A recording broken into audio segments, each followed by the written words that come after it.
Good morning, everyone, and welcome to today's episode of Theiss, the Future of Events series. My name is Zeno. I'm a counselor at Theiss, and together with my colleague Mimo Hussein, I have the pleasure of hosting this event. The Theiss Future of Events series, we are looking at a wide variety of disruptive technologies and innovation in different industry sectors, shaping the markets of tomorrow and influencing modern society. The format combines impulse presentations from leading business experts and Theiss lawyers with in-depth industry experience. Before we jump right into the presentations, a few housekeeping rules to observe, please. Please note that the event will be recorded and shared on our social media channels as well as on our website. Each speaker is asked to limit his or her presentation to 10 minutes. Please abide by this rule. The Q&A session will take place at the end of the webinar. Please submit your questions via our chat function only, not at any time. Please clearly indicate your name and to whom you would like to address your question. It's very important. Now, everyone, please mute and enjoy the webinar. We're starting off with our first speaker. This is Alexander Valtingojer. Alexander is the CEO and founder of the crypto FinTech Coinpanion. He was already intensely involved with cryptocurrencies during his school days, which led him to actively work on various projects in this scene. The first project he developed with a Bitcoin was a Bitcoin PayPal marketplace. Later in his studies, he started actively trading cryptocurrencies and also worked on his own ICO, for which he spoke on the panel at the C3 Crypto Conference in Berlin. After that, Alexander founded a sole proprietorship for software services. For about 4 years, Alexander has been intensely involved with the financial markets, and due to his skills, was also a trader on previous version of Coinpanion. Coinpanion now has grown into a company with more than 30 employees and aims to help everyone get started in the crypto market with very smart portfolios and innovative approaches. Alexander, you have the stage, please. Okay, thank you. Thank you for having me. Hi, everybody. Welcome to the session Introduction to Web3 and NFTs. So the goal of this 10 minutes talk is to dismantle a bit the buzzwords flying around currently in the market with NFTs, Metaverse, and Web3 and how this all plays together. And I want to start off with probably the easiest one, which is the word NFT. So I guess most of you already heard it in different magazines. There's a lot of buzz around it. And I guess still for 99% of the people, it's not really clear what it is and why does it have purpose. So in a nutshell, what does it mean is a non-fungible token. NFT stands for non-fungible token. And it's a digital representation of uniqueness in a digital environment. So if you look currently at how the internet is built up, digital spaces are built up, is that there's basically everything which is digital is a commodity. So you can have thousands of, you can download music, you can have pictures, whatever it is in this digital environment, there is no uniqueness in it. And now using blockchain technology, we have a decentralized way to make specific digital goods unique. We now see it especially coming up in the art space, but this is coming more and more into this digital world with fashion industries, community items, gaming items. So now using NFT technology, we get digital uniqueness and scarcity in the space. And how this plays together is a lot with this other buzzword which we hear a lot, which is called the Metaverse, which is also really vague. You don't really know what's going on, but it's all around the place. And I would also like to start here really at the bottom and make this bold assumption that we already see metaverses in place as of right now, just in a different form, which a lot of people imagine it. So if you look at how a lot of communities are built up, this is actually already a metaverse. So looking at Reddit, for example, Reddit is a digital environment where we have our digital ownership, our digital representation in a space where we exchange, we commute, where we basically do a lot of things which we already do in the real life world, in the physical world, just in a digital space. So we communicate, we build our own persona, we build our own hierarchy, and we also exchange with other people, just on a text-based version. And if you look a bit further in a bit more complex way at gaming applications like Fortnite, you already see there a version of a metaverse. So people running around, having their own friends in the space, exchanging, communicating, playing together.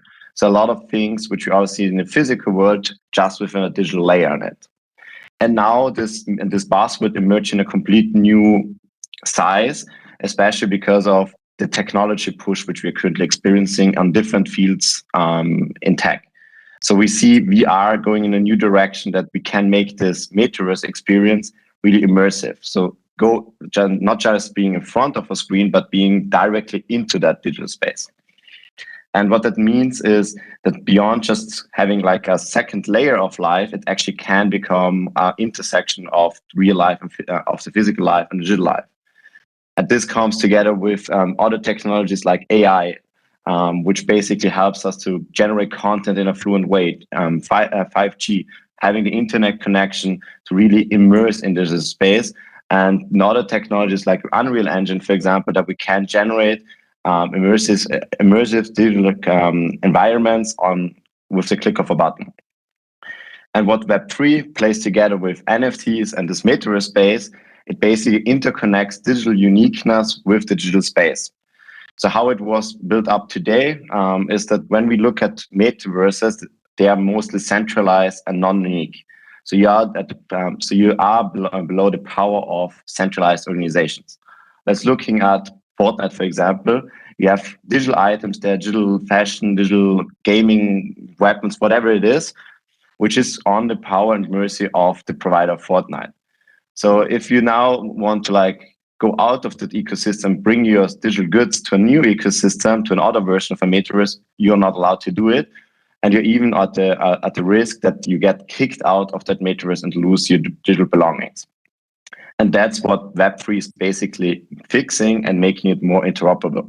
So using NFTs and other token-based technologies, we now have, for example, digital sneakers of Nike, which we can go into the Fortnite metaverse or the Facebook metaverse, and where we as the people are deciding if this Web2 application has the access to these items and can actually work with it.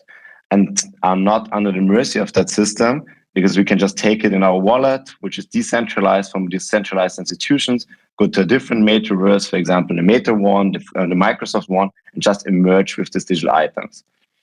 And I hope, so what it basically doing is NFT is the technology layer where we try to capture this uniqueness on a decentralized way. Metaverses is basically the digital environment where we move, and Web3 is the intersection of digital items and new digital environments. Thank you. Thank you very much, Alex. It was quite interesting. So Q&A will be afterwards, so we jump right next to our next speaker, which is Stefan Wartinger from Theiss.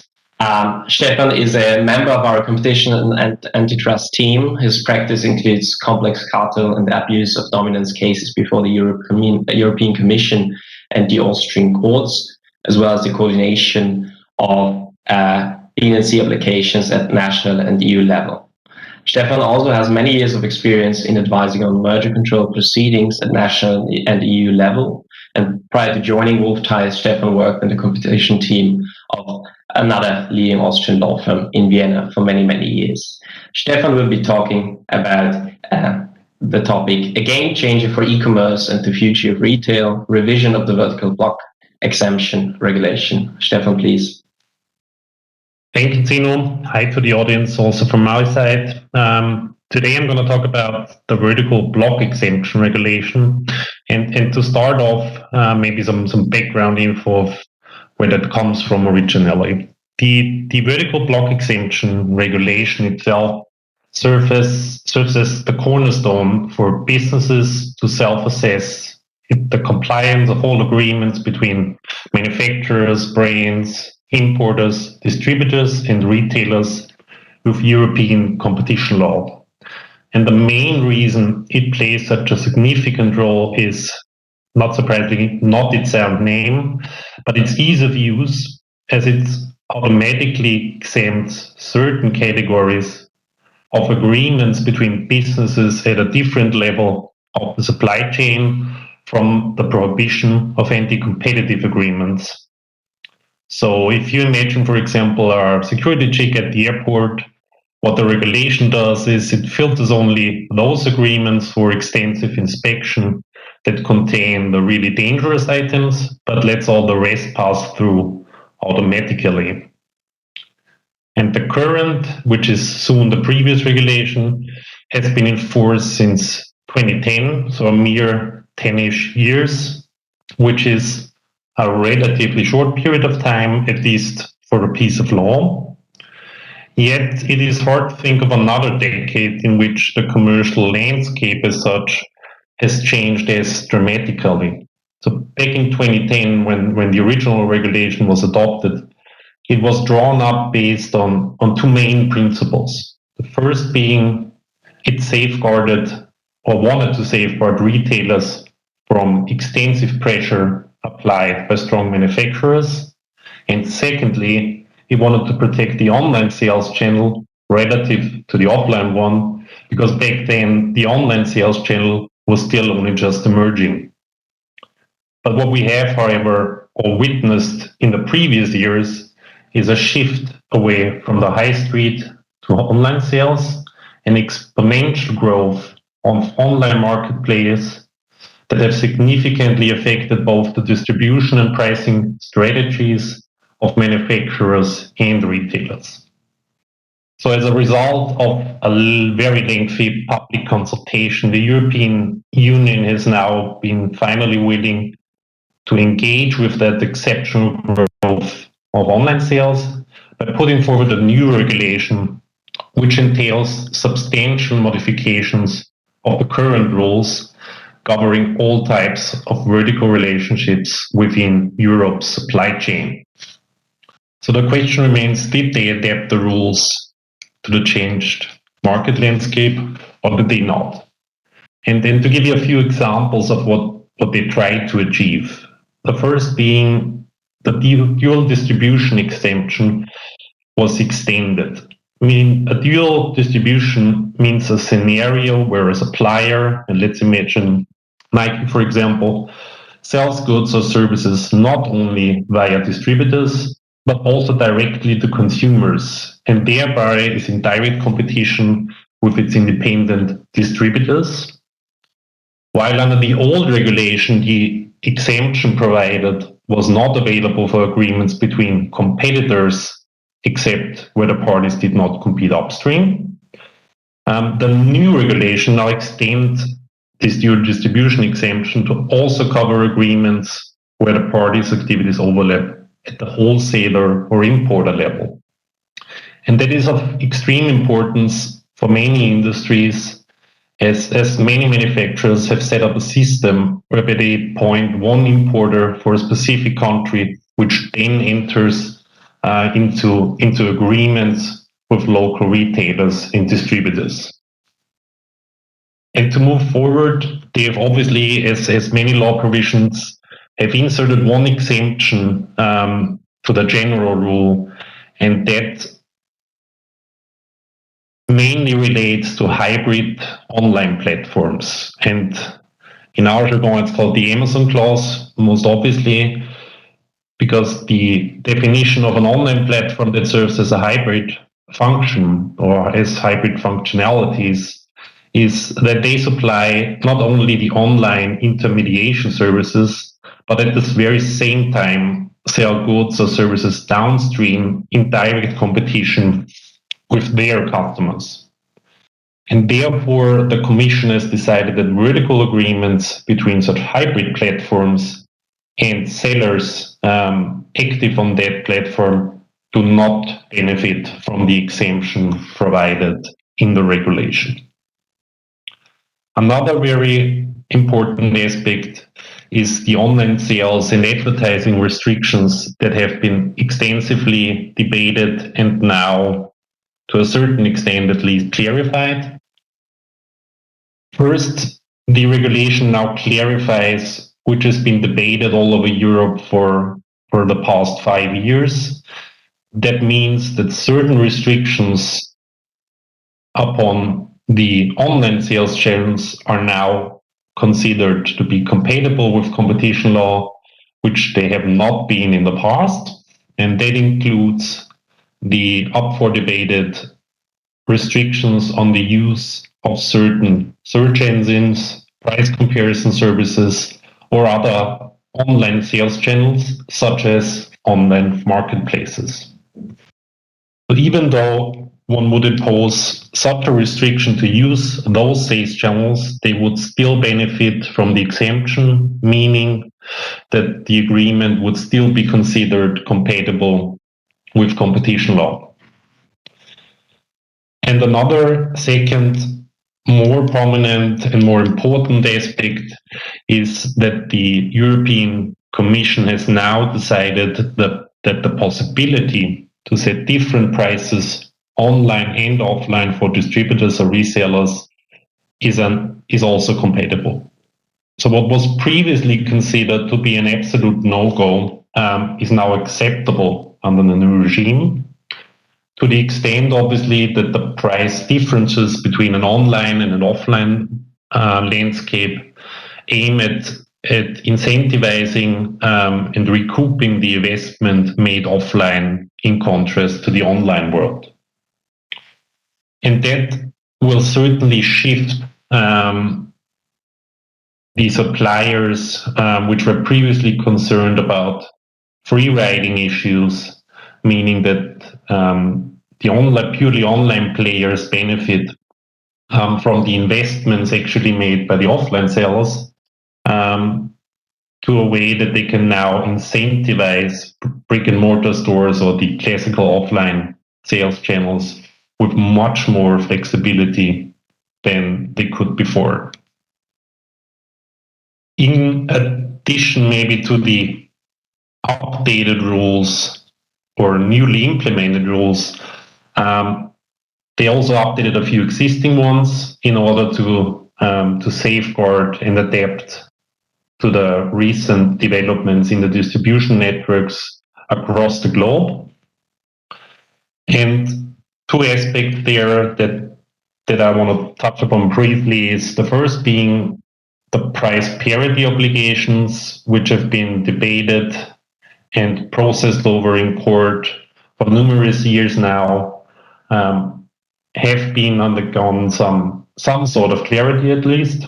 And then the general rule is that price parity obligations, whereby a retailer is prevented from offering more favorable conditions to other customers or the like, is now in general exempted by the regulation, which was previously not the case, at least at the national level. And that the main purpose of this change is to ensure that manufacturers and suppliers are obviously in a position to impose similar and coherent rules throughout the European Union and do not have to deviate between an Austrian distributor and a German one, for example. And the second aspect is that it allows more flexibility in terms of designing these distribution systems. So what we've seen in the past is that obviously suppliers tend to use either an exclusive distribution system or a selective one.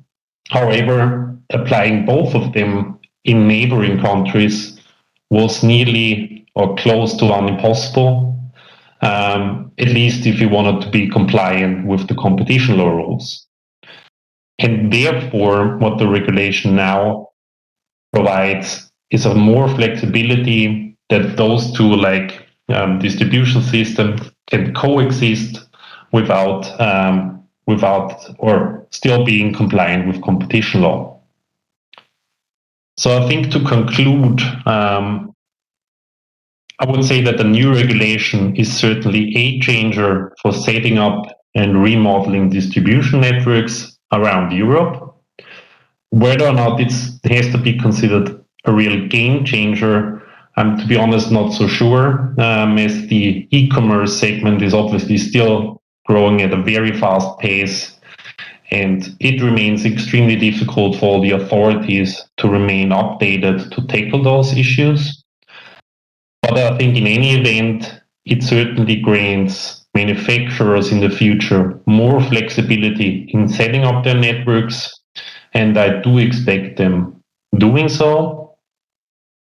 As to then that's my last remark, to the timing aspect, the new rules are in place and take effect from 1st of June 2022. So it's roughly after 12 days until they enter into force.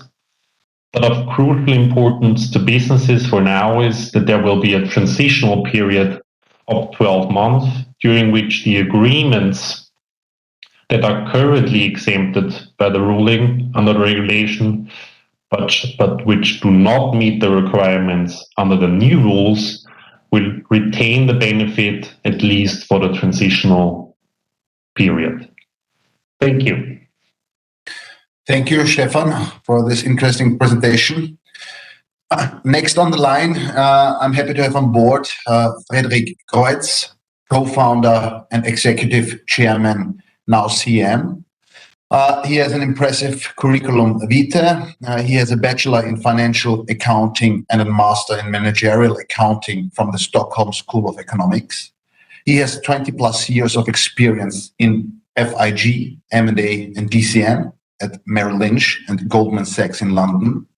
He's the co-founder and he's the executive chairman of NowCM, formerly EPPF, the front-running regulated cloud-native transaction flow and marketplace for primary bonds and other debt instruments.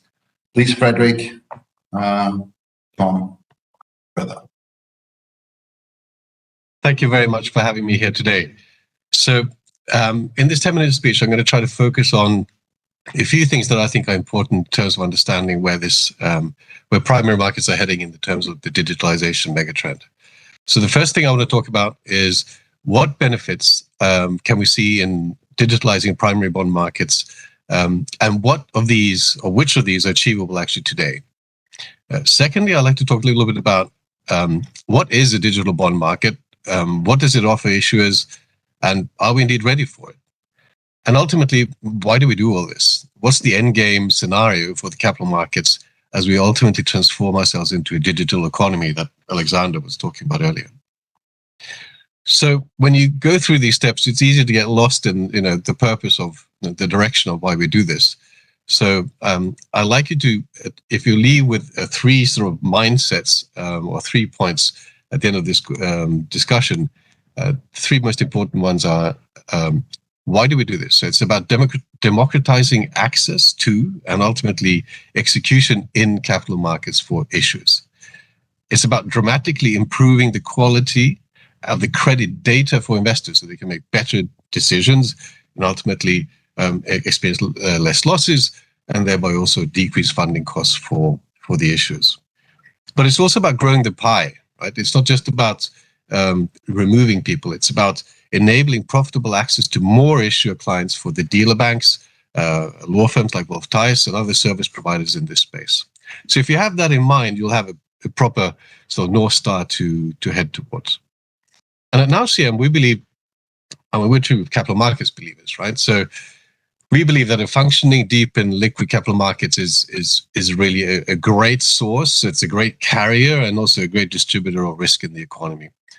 And we saw that with the financial crisis, but concentrating risk on balance sheets of banks and repackaging that in totally incomprehensible financial engineering really didn't provide for that sustainable wealth creation that we were all looking for. So when we look at primary bond markets, and just to be very clear what we're defining here, it's about issuing new bonds and bringing these new bonds to the capital markets. It's not about trading existing bonds on the market. It's about bringing new financing to investors. And in the EU, that's a 7 to 8 trillion euro beast every year. So if you put that into perspective, that's a hell of a number. But that's only still 25% of debt issuance in the EU. And if you compare that with, for example, the United States, 80% of debt issuance is on the capital markets.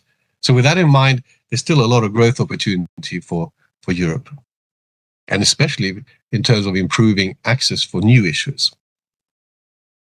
The other thing to keep in mind is that these global bonds, or Eurobonds as they're also called, they were sort of invented in the late 1980s. And there hasn't really been much change to that. The process is still very manual. They're prone to error. And as lawyers will know, looking at all these contracts, they're quite repetitive in terms of the workflows that you end up doing in this primary process. In many ways, this is sort of the last bastion of finance that really needs to be conquered by FinTech.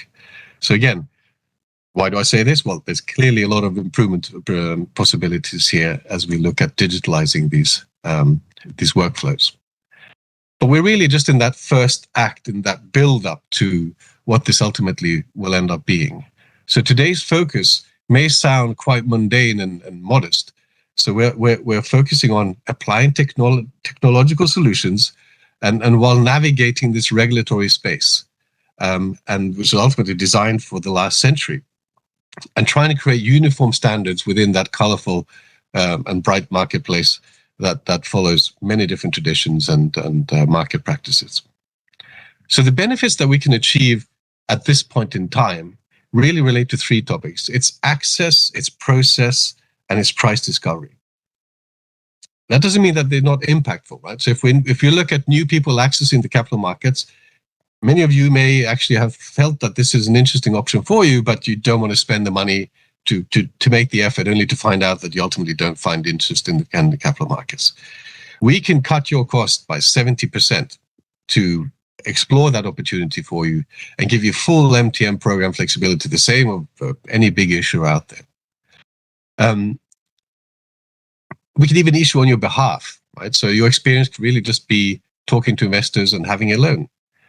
So in that sense, there's a lot we can do to give access to new issuers to this marketplace.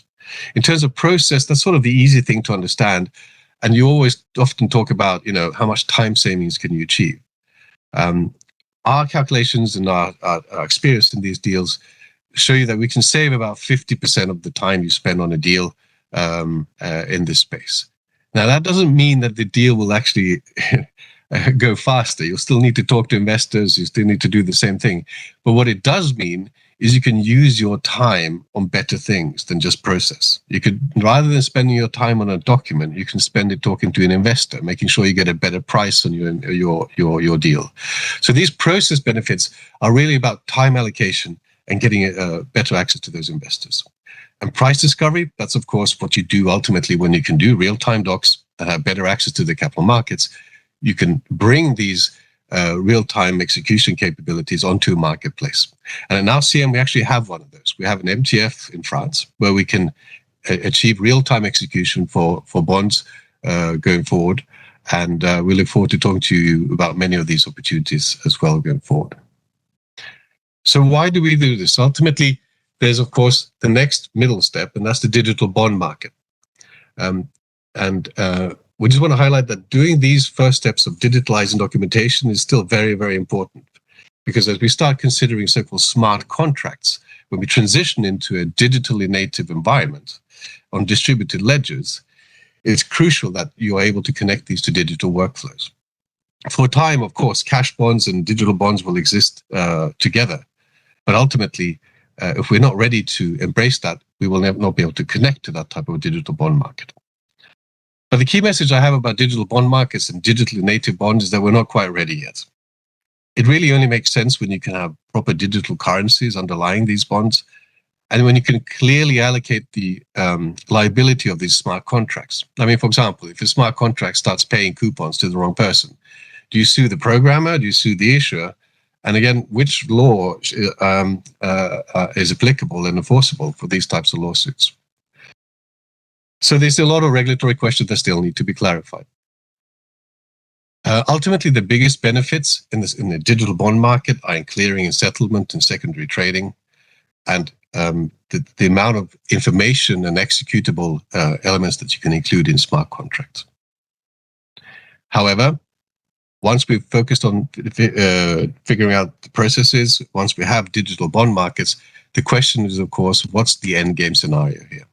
And this is where we again enter that place of NFTs and so forth. And we envisage a transformed digital economy where you see a broad tokenization of everyday objects. So you may be wearing something monitoring your health. your car may have a token or a digital twin, sort of monitoring the way you use your engine, the way you drive for insurance policy purposes or otherwise. We'll have infrastructure tokenized. So we'll not only have solar panels giving you production data, where they are and what condition they're in. We'll have that for bridges, aeroplanes, and the rest. And that incorruptible data on distributed ledgers, of course, provides for excellent credit information. And when you can apply that to finance, you will find a revolution and ultimately a democratization that will be possible within the context of fixed income financing. And that's, of course, where we're headed, right? And that's when you find yourself in a place where you no longer will be issuing maybe discrete bonds. You may have a wallet approach to the capital markets where you sometimes allocate liquidity and sometimes you source it from there. But having that digital space to work in is what we foresee ultimately. And for companies and countries in regions that are hampered by their sovereigns, we can talk about Africa and other areas, we ultimately see the possibility of decoupling credit risk from the sovereign risk. So in that sense, there's big things that we're expecting, and we're really only in those baby steps. But these baby steps are important and relevant for you today. Thank you very much. Thank you very much, Fredrik, for the insight. Next up in the line is Karin, our colleague from Theiss. Karin is a member of the Theiss tax team here in Vienna. She specializes in corporate tax law, international tax planning, as well as international and European tax law.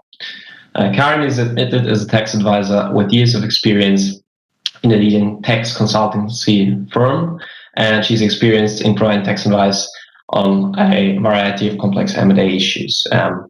Prior to working in tax consultancy, she was a research and teaching assistant at the Institute for Austrian and International Tax Law at the Vienna University of Economics and Business, where she continues to teach.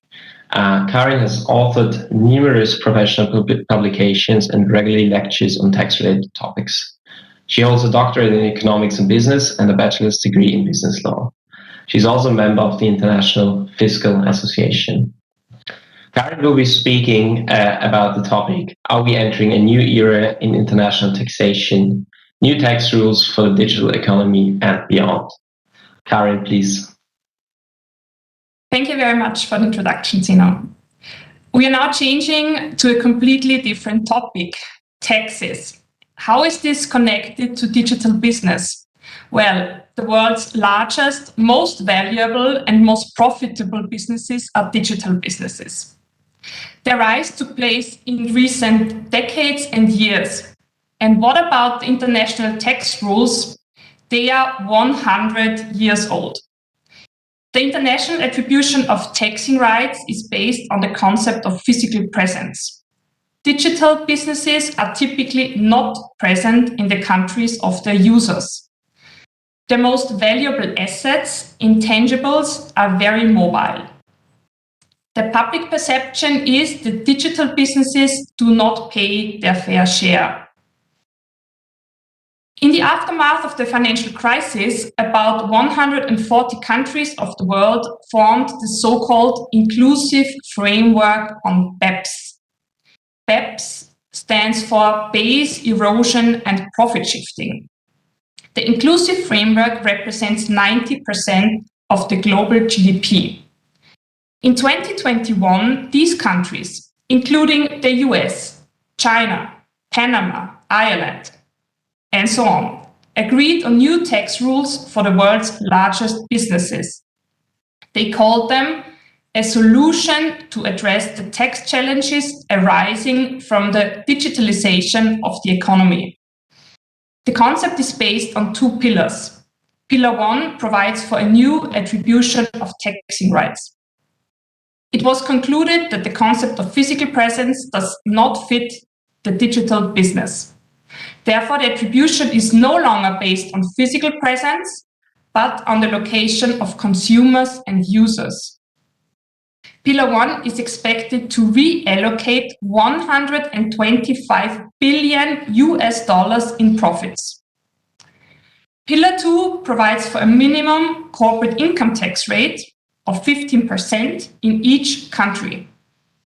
Pillar 2 is expected to gain an additional tax revenue of $150 billion.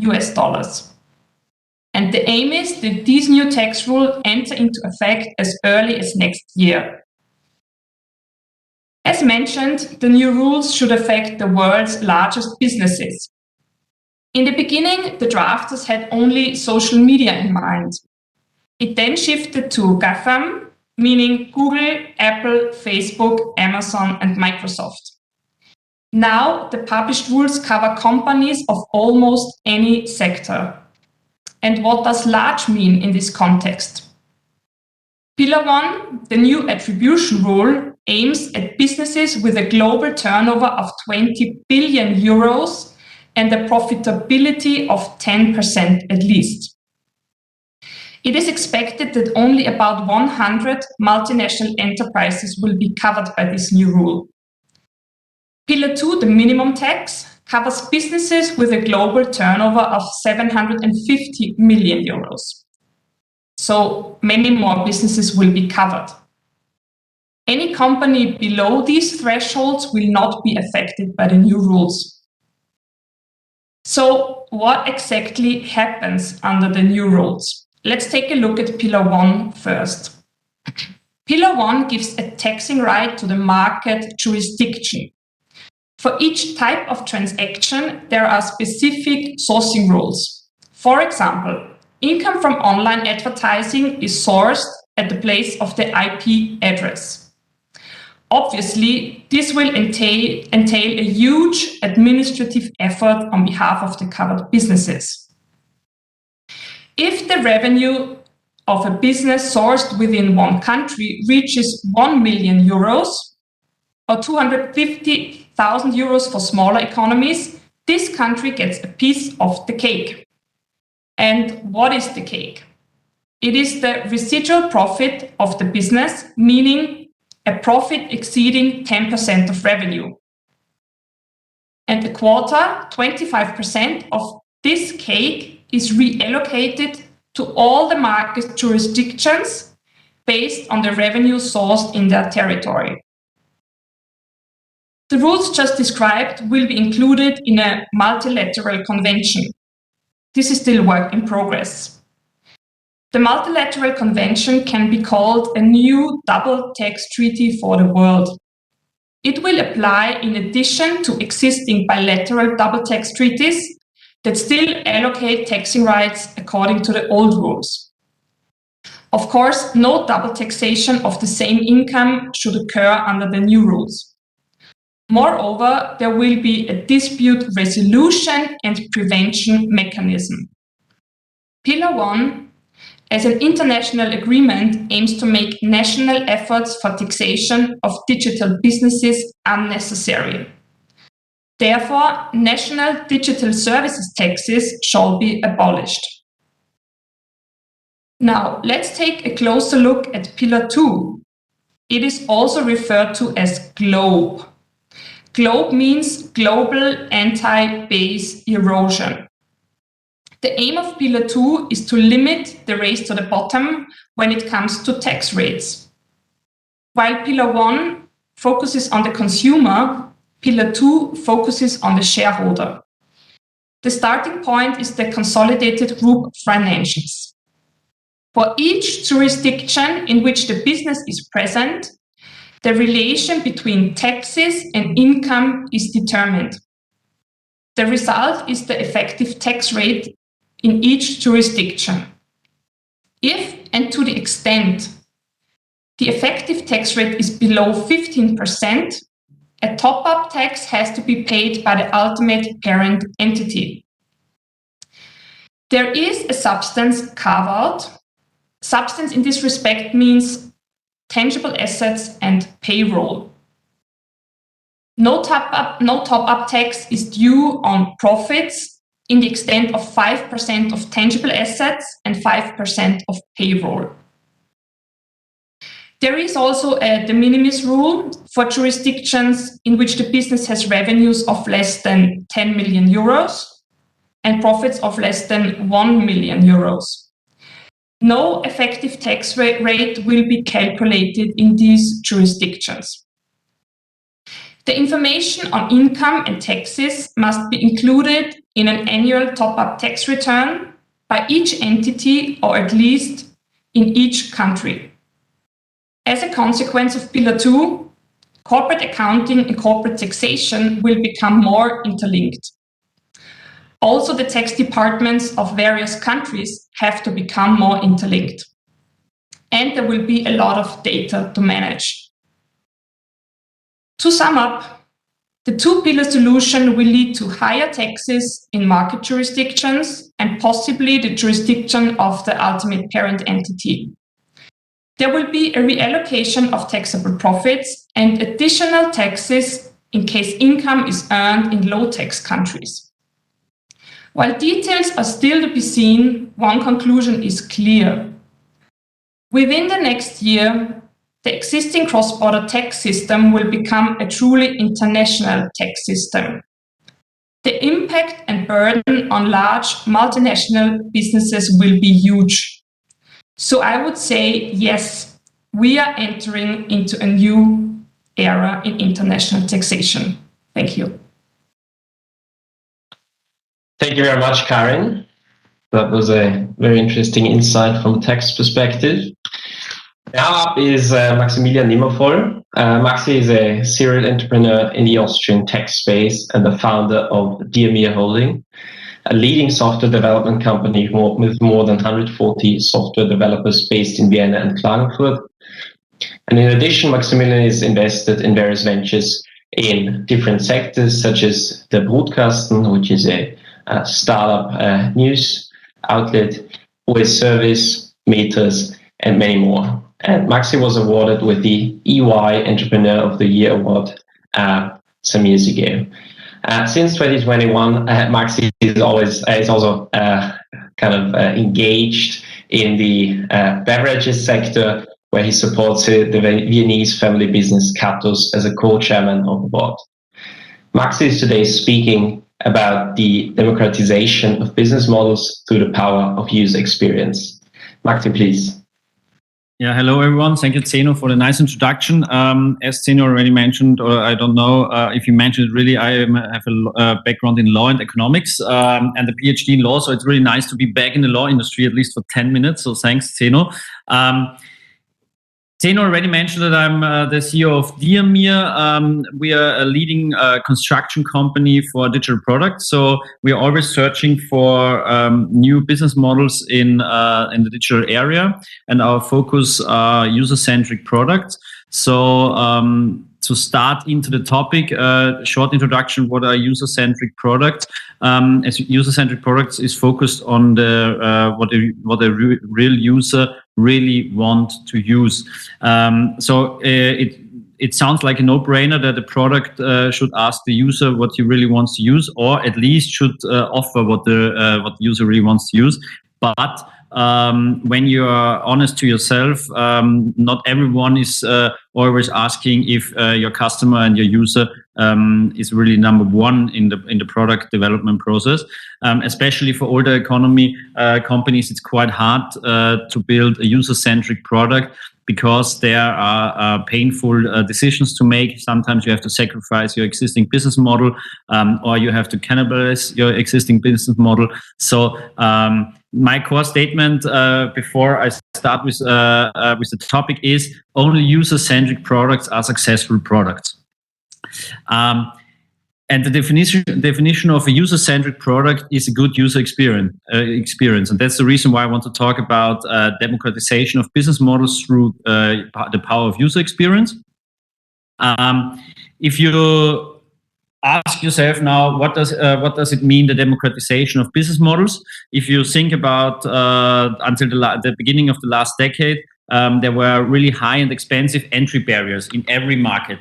So it was a blocker for new business models. It was not possible to found a company like a bank or insurance company or a car company, which are always sectors with high entry barriers.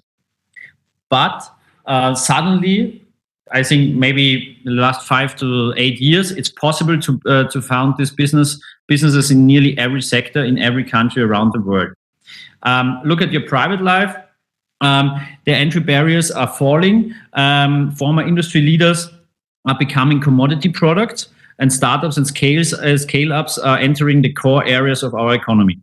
It started, to be honest, in the B2C sector, and it's now also in the B2B sector, and it's growing. Some examples, in the banking industry, the speaker after me is from Bitpanda, so there are some new banks, neobanks, trading platforms, whatever. You have N26, you have Bitpanda, you have Robinhood. There are a lot of examples for the democratization of this sector. In the insurance industry, you have WeFox. In the TV and broadcast session, you have Netflix. In the groceries, you see all around the Flink and Gorillas bikes, which are targeting the supermarkets. You see it in the car industry, Tesla, Rimac. There are several car startups out there. You see it in the hotel industry with Booking.com, which is quite old, but also a digital business model. An Airbnb. You see it in the education industry with GoStudent, for example, from Austria. But the question is, why is this happening now? And our theory and our answer is the lower entry barriers, so the democratization of the business model and the success of the user experience. Our focus is the user experience, because the lower entry barriers are not driven by companies like us, but we can support business models with the user experience. So the user experience turned to be the main driver and the key driver of successful business models in the digital area. So we are always asking ourselves and our customers, what is the concrete need of a user? And this is really painful, because it's not what you think, and it's not what your IT department think, it's not what your actual product is, but this is the main question for every successful scale-up out there, that they are asking, what does the user really needs and what does the user really want? It's always a question how, where, and what does the user want in the product, and it has to be 100% aligned with the user's need. But to be honest, it's not only the user experience which is a key driver for new business models in the digital area.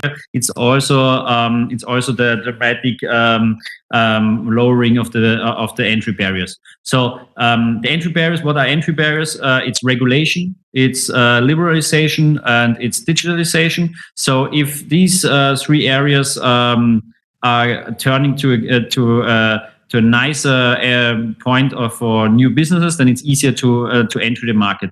For example, the neobanks 5 to 6 years ago, they borrowed their banking license because it was so difficult to get a banking license to start a bank. Now it's getting easier, but these entry barriers and this regulation is getting liberalized, and then it's easier to enter the market. Also, the access to technology. The first big main game changer was the access to the smartphone. Now it's the access to chips. It's the access to computers. It's the access also for the crypto industry to get the CPUs. It's the access to technology, which is always getting cheaper. So the technology costs are decreasing. It's the access to new markets.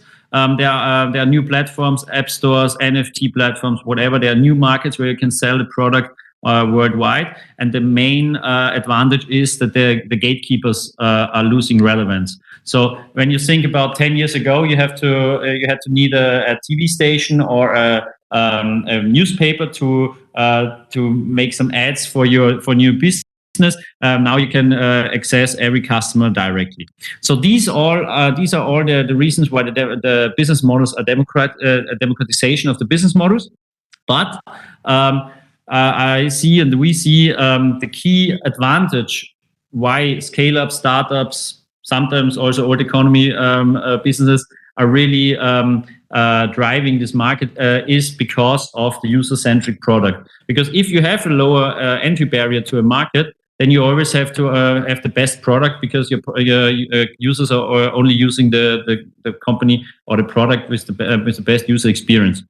So why is it so hard and sometimes painful for old economy corporates to develop a user-centric product, and why is it so easy for new companies to develop a user-centric product?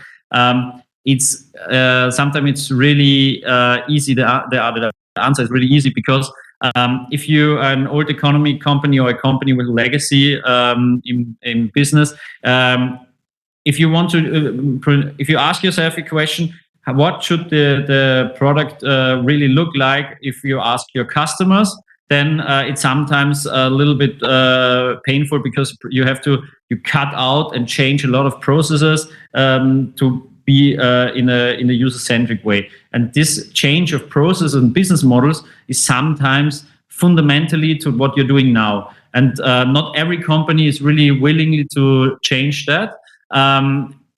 It sometimes also means, at least for especially in the retail industry, it means that you have to cut out some middlemen. There are a lot of direct-to-consumer brands out there, and the last decades there were always middlemen in each sales structure of retail products. So this is also very painful for old economies because you have to struggle with the problem that you have a strong relationship with middlemen in your sales funnel, and you have to cut out them. There is also the problem of power loss in your existing organizational structure. It's not so easy to develop a user-centric product because someone is losing power in your organization. For example, if you develop an artificial intelligence-based customer experience and customer support platform, then maybe you need some people less than before, and this power loss is also a problem for the really change to a user-centric product. And of course, the legacy in the IT core systems, which is not always easy to just start it. Sometimes it's easier to start a speedboat from the greenfield, but the IT is always or could be a problem. And the speed of innovation and the agile development, it's not anymore that you develop it for 1 year, put it out, and they say, okay, now we are using it for 3 years. It's a ongoing product development process, which is agile, and you are developing nearly every day and on the product and building new updates. The industries which are already attacked or maybe which are already lost because of user experience, you're using them all nearly every day, at least nearly every month. Look at Netflix, didn't kill the TV. Boring content, ads, and lack of flexibility killed the TV. Look at Spotify. Spotify didn't kill the music industry. It was the reason why you have to buy an album with 20 songs and you only want to hear one song, which killed the music industry. Uber didn't kill the taxi industry. Maybe the regulation is not so good at the moment for Uber, but the customer experience and the pricing killed the taxi industry, or killed were the disadvantage for the taxi industry in the battle against Uber. Or look at the Airbnb. Airbnb didn't kill or is not killing the hotel industry. The user experience of Airbnb to have different hotel rooms which are in the private sector, and everyone is looking like a boutique hotel, and the pricing of Airbnb are killing it. So technology, what is my key message? Technology alone and new technology is not the disruptor. Also, if you have a new technology, you need to have a user-centric product in this new technology, because this is the biggest threat to any business, is that someone is developing a user-centric product in your way. So the second key message is no industry will be spared out. So if you are now sitting in a B2B industry and there are not so many digital business models, and you're thinking, okay, they are not coming for our industry because it's not so important. This is not true. And it started in the B2C sector with easy business models, which is everyone is seeing and everyone is using, and it now goes to every niche industry, also in the B2B sector. The recap is user-centric product. It's a no-brainer, but if you think about your own products you're using and your own products you're developing at the moment, you're not always asking yourself if the user is really number one in the product development process. I think you should really do that. And at the end, I think we're living in the most exciting decade for business and innovation since 100 years, because it's possible to find the business model in nearly every part of the economy. And we are always looking forward for new business models, and are very curious for them. Yeah. Thanks, Zeno. Thank you, Maximilian. Last but not least, we have Matthias Bauer-Langgartner on the line. I'm very happy to have Matthias on board, as we both shared together a few years with the Financial Market Authority a few years ago. Matthias is a managing director for UK and Ireland at Bitpanda, a leading European digital investment platform. Prior to joining Bitpanda, Matthias was technical specialist at the UK FCA's Innovate department, where he set up and continuously improved the regulatory sandbox, leading on crypto asset and DLT-based testing activities. As part of the UK Crypto Asset Task Force, he leveraged his hands-on experience to coordinate the wider FCA policy approach on crypto assets and DLT. Matthias also advised numerous governments, authorities, and international organizations on innovation policy and is currently active member of the Austrian FinTech Advisory Board, recommending FinTech policy measures to the Austrian government. Matthias, please go ahead. Thank you very much, Mimo. I'm really glad to be here today and talk a little bit about digital assets and innovation in financial services, which is a topic that I really deeply care about, having done so much work in it. So it's sort of like a personal topic to me. Yeah, as you say, Bitpanda is one of Europe's leading investment platforms. If you don't know them, we offer safe and secure investments into digital assets, which include 130 different types of crypto assets, more than 2,000 stocks, and precious metals as well. We are headquartered in Vienna, but have offices around Europe. We are regulated by the Austrian regulator and also in France, and many more to come. I'd like to talk a little bit about innovation in financial services more broadly and add to what Fredrik already said, Maximilian said, also Alex said right at the beginning. I think digitalization is really based on improved, cheaper technological capabilities, on the COVID crisis, on entrepreneurship that is driven by professionals who find increasingly better solutions for really niche problems that really fuels financial innovation. And as Maxime said at the end, I think we've actually never been in a more interesting time in financial services than we are currently. Even regulators increasingly welcome sustainable innovation that actually ensures better customer outcomes, more stable markets, but they also vary about introducing new risks, because every time you innovate, you change processes, something is changing, and that also changes your risk profile essentially. Before I get into technologically changed or driven innovation, I also just wanted to point out that innovation in financial services actually happens in various different pockets, including by using available technology and existing technology. One of the examples that I'd like to give here is Bitpanda Stocks. Bitpanda Stocks is a product that allows our customers to essentially invest in more than 2,000 shares 24/7 instantly, starting from €1. So it's fractionalized. It's suddenly buying a share becomes as easy as buying any cryptocurrency, and you can even buy precious metals. Just think about how complicated it was to engage in the stocks market just a few years ago, pre-Robinhood, pre-Bitpanda, as Fredrik and also Maximilian said. Now, if you think about new technologies, it actually gets much more interesting. My personal opinion is that artificial intelligence and blockchain technology are the two most important technologies that will long-term shape the way financial markets work. Whereas artificial intelligence really allows individual firms to use data more efficiently, to predict future outcomes more accurately. Think about credit default rates, think about market behaviors in stock markets. DLT systems are fundamentally different because they change the way that financial market participants interact with each other. So it has got network effects rather than trying to get an edge over your opponent as artificial intelligence does, or its more humble form, machine learning. For me, DLT can be seen as a data sharing tool. They can also be seen as a legal, even enforcement tool, but they're also enable to transfer value. And that's exactly the crucial point that Alex mentioned at the beginning of this webinar, by saying that blockchains can actually create digital uniqueness. And that's something breathtaking. Suddenly, digital content cannot be copy-pasted. Just think about Bitcoin. It's digitally unique. You can transfer it. You cannot copy-paste it. And this gives rise to like a plethora of different use cases. So my main point here is that DLT systems are extremely versatile. And depending on what you need a blockchain for, you can tweak it, you can design it. It can be more or less decentralized depending on how you validate transactions that you want to add to the database or the ledger, how you update the ledger. They can be permissioned, they can be permissionless, depending on who can actually join these types of networks. They can be open or closed networks depending on whether or not they are seen.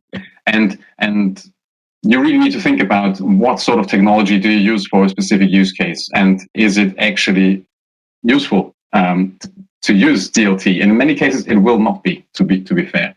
But really, my point is, depending on how you set up networks, they will have more or less distribution of data. They will have more or less privacy, more or less scalability. You really need to think about what you need that technology to do. There is certain trade-offs, and to be honest, you can't have it all. You can't have your cake and completely eat it.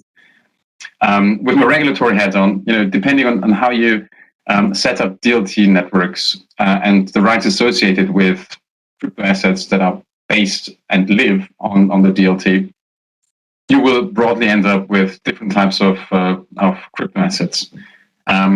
Starting off with unregulated crypto assets, just like Bitcoin, or utility tokens like Ethereum that actually, give you the ability to do something, or just data entries. You might even end up with something like a stablecoin, which might or might not be regulated depending on how it is set up. Or you might end up with completely regulated crypto assets. Think about security tokens that essentially represent a financial instrument and therefore are treated as financial instruments. And financial markets regulation is actually directly applicable to it. So depending on the type of token and the type of network, you might actually end up providing some financial services and require permissions for it. Nowadays, there is a plethora of use cases already in the markets. We can see asset tokenization. Fredrik was hinting, was not really hinting at it, was talking about specific use cases in the primary bond market. The idea really here is that you've got decentralized networks that represent real-world assets. You can also think about native digital assets, so assets that do exist only on the blockchain. You can think about payments. Obviously, you can have payment solutions directly using crypto assets. You can send Bitcoin. Whether or not it's a good payment system is a different question, but you can use it as a means of payment, essentially. You can also think about stable coins. Obviously, also there, something can go wrong. The crypto assets industry is still a nascent industry. It's still a massive experiment to some extent. You can also think about international money remittance using crypto assets as intermediary currencies. There's really a plethora of use cases in the payment space. You can also think about NFTs. Alex already alluded to that. And when you think about financial markets, there is loads of energy, loads of buzz around providing new market infrastructure. You can think about custody of crypto assets. You can think about data recording, data sharing technologies by different providers. And why is there so much buzz even in the traditional financial services world? That's simply because DLT promises to actually revolutionize the way that financial markets work. Again, Fredrik already alluded to it. Maximilian did, as did Alex. There is benefits that include a high degree of automation using blockchain technologies or DLTs more broadly. You've got atomic swaps and smart contracts, essentially allowing for the automatic execution of pre-agreed processes. You can have delivery versus payment, basically getting rid of counterparty risk in financial services, making CCP-centric counterparties redundant. You can think about increased transparency where useful. You can think about a golden source of truth. You can think about direct ownership of crypto assets that represent shares, for example. So suddenly you are completely independent from intermediaries. You can think about interoperability and composability. Suddenly you've got this sort of like Lego of financial services, which, again, fuels even more innovation in that space and gives rise to Web 3.0, gives rise to decentralized finance. The question remains, why is it not yet fully implemented? Why is not everyone using blockchain technology all the time? Well, as Maximilian said, and also Fredrik said, we're still not quite there yet. I mean, DLT is a technology that will change financial market infrastructure. You don't change financial market infrastructure overnight. It will take some time to actually adopt it, for people to create these networks, for people to buy into these networks, because there's heavy cost involved in actually getting these things up and running. There's some uncertainty around regulatory approaches from regulators about how crypto assets can actually be treated, even like basic questions, like legal questions around, well, what is a crypto asset? Can it actually be possessed? Yes or no? There is an answer to this question in the UK by the Law Commission, basically saying, yes, it's property, it can be owned. But all these questions, regulatory uncertainty, they will need to be answered, and there is loads of them, and I'm happy to go into them in more detail if you're interested. But then also there's a completely fragmented regulatory space when you think about unregulated crypto assets in Europe and globally. There's also, in some instances, some concerns around AML. There are real issues around connectivity of new DLT systems with legacy systems in the financial services world. They are just not compatible at the moment, which is hindering new business models to actually take off and be viable business models. There's also some misconception around what DLT actually is, how does it differ from other crypto assets, and there are still some reputational risks involved, especially for bigger banks to actually get into that space. Well, basically, to conclude my short speech here, what I really want to say is that I'm confident in the fact that DLT in the mid or long term will actually change the way financial markets work. It will change the way financial participants' role will be defined. And I'm sure all these hurdles that we're currently facing will essentially be overcome. I can already see how the old world and the new world is merging. I can see how institutional and also retail interest including unregulated crypto assets, is going up and up and up and up and up. I can see how traditional financial services are increasingly experimenting with DLT usage in various forms and shapes. So these two worlds are really merging together. And that's also one of the reasons why I basically joined Bitpanda, because I think that going forwards, firms that actually do have exposure to the old world and the new world, who know and have a proven track record of being able to safely handle crypto assets, for example, even for clients using DLT systems, but also know how to navigate financial services regulation, will have a massive competitive advantage going forwards. And with that in mind, Bitpanda is set up as a digital assets platform rather than a crypto assets platform. We want and we provide crypto assets alongside traditional shares safely and compliantly across Europe. So I think being the last speaker, I can sort of conclude that as pretty much all the speakers in front of me said, I think it's probably the most exciting time to be in financial services and digital asset space, because literally every day you don't know what's going to happen next, and that's extremely exciting. Thank you very much for your time today. Thank you very much, Matthias. That was a very good insight into digital assets.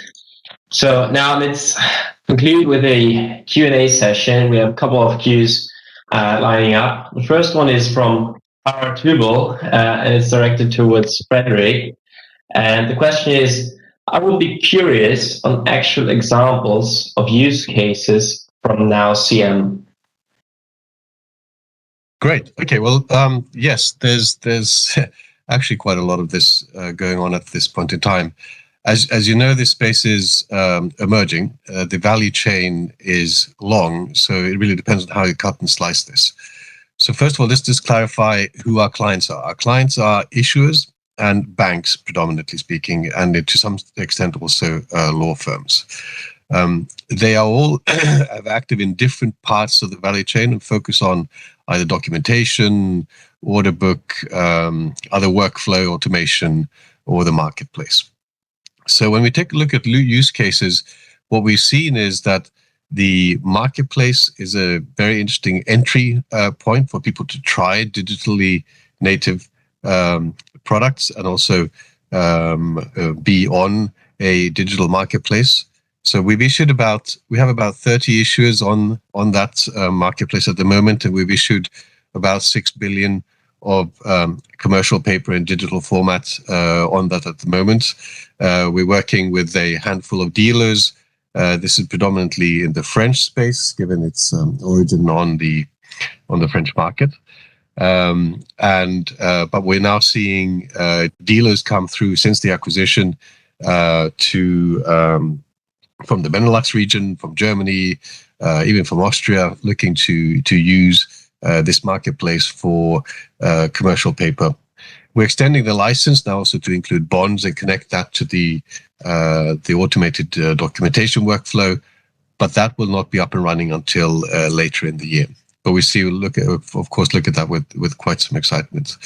In terms of banks using this, we are seeing the global investment banks moving first, and they're adopting this mainly from a documentation perspective in response to the first movers among the issuers. So the first movers among the issuers are the frequent issuers. And although I can't announce a few of those today in terms of the workflow, over the next couple of months, you'll see some of the biggest ones in Europe applying these types of solutions to their workflows. And banks are responding to these on a white label basis through our services, and we look forward to announcing some of those as well going forward. As I mentioned, we can also act as issuer on behalf of clients. So we've issued, for example, a 35-year, 100 million bond for London Borough of Sutton. We've issued bonds for DZ Bank and also for BNG Bank. So there are examples of these. These are all workable and up and running. But what we see when we look at these new access issuers, we see a lot of interest, a lot from projects. So be it in energy, real estate, and other projects such as I said, solar, wind, and others that are looking to either refinance or access the capital markets in a cost-efficient way. Effectively, what we do is we just allow people to go out there and check the markets at a very low cost. And if it works, it's great. If it doesn't, it's not like they've spent an arm and a leg to try to access this. So, as I said, there's a long value chain. There's many different parts of the chain that people are reacting differently to. But the key points are commercial paper in the marketplace is a great entry product for people to try. Frequent issues are moving first, and they're focused on process and documentation. The global investment banks are taking it on board as a sort of white label service for these first movers.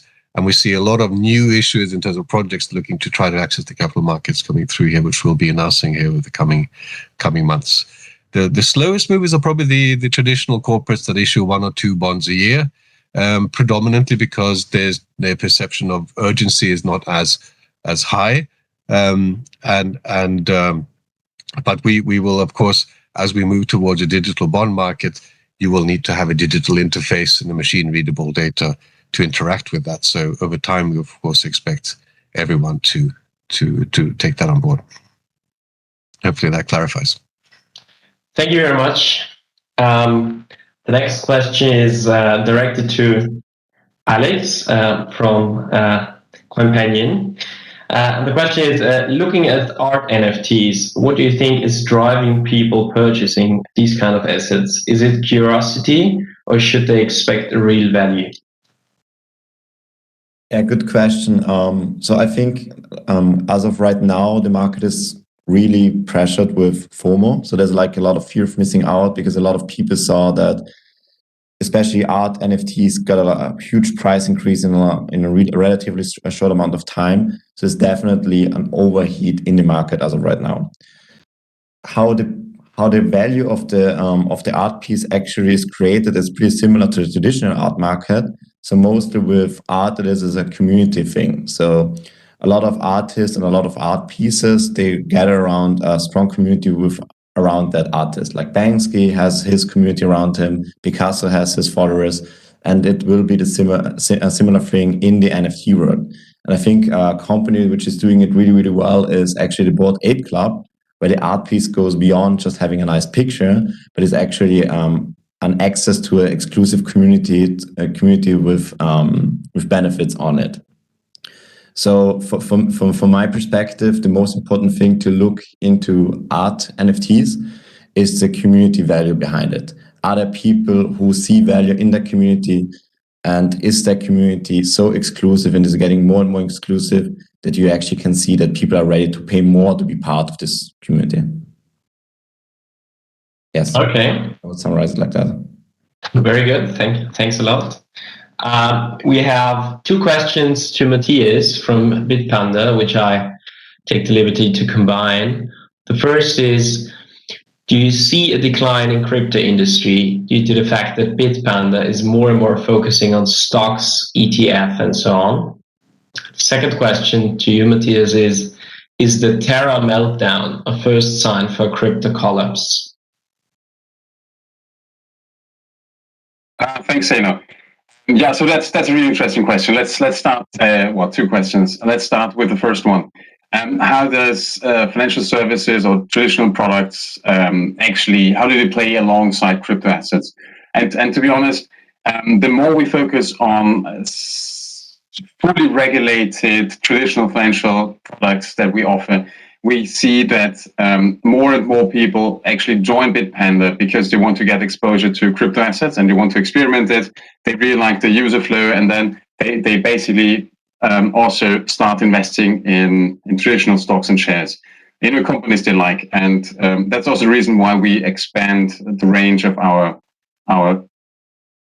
stocks offering and ETFs. And actually, I didn't even mention that, but we also launched an ETP, an exchange traded product on Bitcoin and 5 others on the Frankfurt exchange. So another totally traditional financial services product.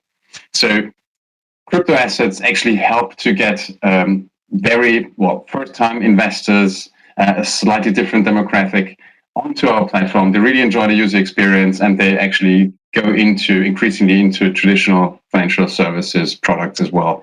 So these two things are actually reinforcing each other rather than sort of like eating each other up as far as our experience is concerned.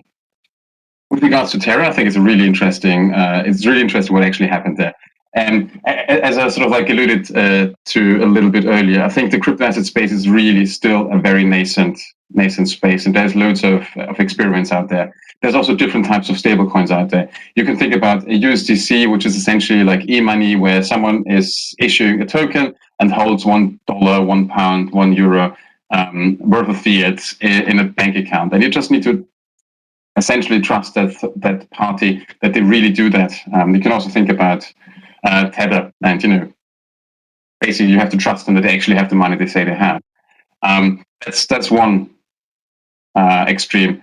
Then on the other extreme, you've got Terra, which essentially was just trying to use 2 different types of tokens and let supply and demand work its magic to keep Terra stable. It was a massive experiment. They started off with no backing whatsoever. They then added further backing worth $3 billion in Bitcoin because they thought that this is probably a little bit too experimental. It actually grew way quicker than people expected, and in the end, it didn't work. I don't see this as the end of crypto. I just see this as a valuable lesson. There's even some speculation around whether or not this has been some sort of like exit scam, because the 3 billion Bitcoin that were intended to be used to stabilize Terra, they have been spent, they have been sent to exchanges, but no one really knows whether or not they have been sold and whether those funds have been used to actually stabilize Terra.